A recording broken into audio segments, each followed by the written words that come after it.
Okay, guys. Here's another deck idea.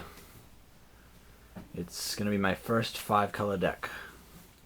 Normally I would stay away from 5-color decks, but I thought might as well try. I hope it works out because I've kind of already bought the cards for the deck, so I really hope it works out. It was such a cheap deck to make, so I couldn't help. But whatever. Anyway, it's called the Blades of Alara deck. Inside there is the creatures are the Bant Sureblade, the Esper Stormblade, the Grixis Grimblade, the Jund Hackblade, the Nyan Hushblade. All 5 blades, and 4 of each. So there's 20 creatures right there. And the other creature, the Knight of New Alara. So each other multi-creature gets +1/+1 for each of its colors. So that means if I had that out, each blade would get +3/+3. So, and actually it'd be +4/+4 because each one gets +1/+1 and another ability. So that'd be pretty bitchin'. So Naya Hushblade would be what, a 3, would be a +4, 6, 5 with Shroud. That's pretty good. Okay. Blessing of the Nephilim. Now we're going on to the spells. Blessing of the Nephilim. Each enchanted creature gets +1/+1 for each of its colors. So if I equip that to or attach it to a blade, it would get +3/+3. And that art is really cool, so I got one in Holly. Next, Rally the Righteous. You all know what that does. Psychotic Fury. Target multicolored creature gets double strike and draw a card, so that's pretty good. Lightning. Deals 3 damage to target player and player discards 2 cards. That's pretty good.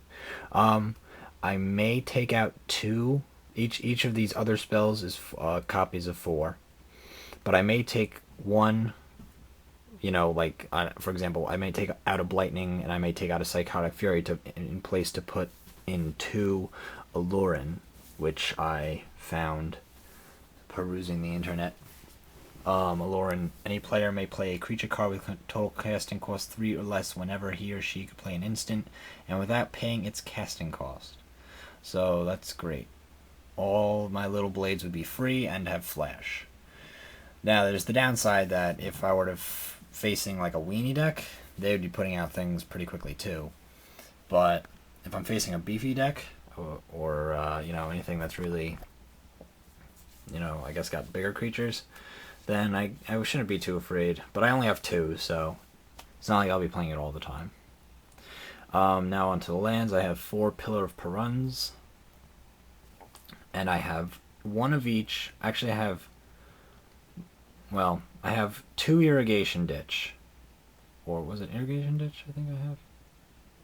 I forget. Hold on. Let me check my list. Yes, 2 Irrigation Ditch. Wait, why?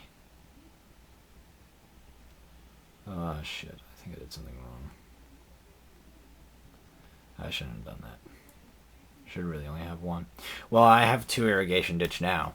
1 Ancient Spring, 1 Tinder Farm, 1 Geothermal Crevice, and Sulfur Vent. I just figured out the mana thing now, and figured out that I shouldn't have gotten 2 Irrigation Ditches because it's really no point.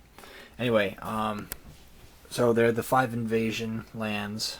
They come into play tapped, and then they add a color, and then if you tap and sacrifice it, it adds 1 of each of the original colors, ally colors. So if like Irrigation Ditch makes white, if you were to sacrifice it, it would make blue and green, white's ally colors. And with, let's say, Tinder Farm, which would be green, if you sacrifice it, would make red and white, which is green's ally colors. So these will give me like 2 mana really quick. Sadly, none of them will automatically put out a blade, I don't think. I'm pretty sure none of them automatically put out a blade. But, you know what? I'm sure to have more land than that, so they will help me put out maybe, they'll help me put out something, I'm sure. I have 2 plains, 2 swamps, 2 mountains, 2 islands, 2 forests. And that's it for this Blades of Alara deck. Tell me what you think. I want to keep all the creatures, but the spells I could you know, always swap them out for other stuff. But I've already kind of bought the spells. But I mean, if you think about the different spells, I mean, let's check my boxes of stuff I already have and see what I have. Anyway, so that's it. Thanks for listening. Bye bye.